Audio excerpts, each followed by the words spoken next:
His broom started to roll over and over, with him only just managing to hold on. And the whole crowd gasped. Harry's broom had given a wild jerk. Harry swung off it. He was now dangling from it, holding on with only one hand. Something happened to it when Flint blocked him? He was whispered. Can't have. Hagrid said, his voice shaking. Can't nothing interfere with a broomstick except powerful dark magic. No kid could do that to a Nimbus 2000. With these words, Hermione seized Hagrid's binoculars. But instead of looking up at Harry, she started looking frantically at the crowd. "What are you doing?" moaned Ron gray-faced. "I knew it," Hermione gasped. "Snape, look." Ron grabbed the binoculars. Snape was in the middle of the stand opposite them. He had his eyes fixed on Harry, and was muttering non-stop under his breath. "He's doing something! Jinxing the broom!" said Hermione. "What should we do?" "Leave it to me." Before Ron could say another word, Hermione had disappeared. Ron turned the binoculars back on Harry.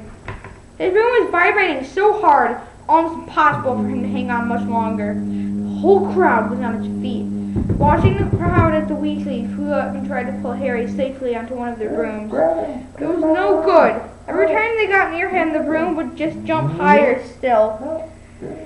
They dropped lower and circled beneath him, obviously hoping to catch him if he fell. Marcus Flint seized the quaffle and scored 5 times without anyone noticing. "Come on, Hermione," Ron muttered desperately. Hermione had fought her way across the stand where Snape stood, was now racing along the row behind him. She had even stopped to say sorry as she knocked Professor Quirrell headfirst to the row in front. Reaching Snape, she crouched down, pulled out her wand, and whispered a few well-chosen words. Bright blue flames shot from her wand onto the hem of Snape's robes. It took perhaps 30 seconds for Snape to realize that he was on fire. A sudden yelp told her that she had done her job. Sweeping the fire off into a little jar in her pocket, she scrambled back along the row. Snape would never know what had happened. That wasn't enough. Up in the air, Harry was suddenly able to clamber back onto his broom. "Neville, you can look," Ron said. Neville had been sobbing into Harry's jacket for the last 5 minutes. Harry was speeding toward the ground when the crowd saw him clamp his head to his mouth and he was about to be sick.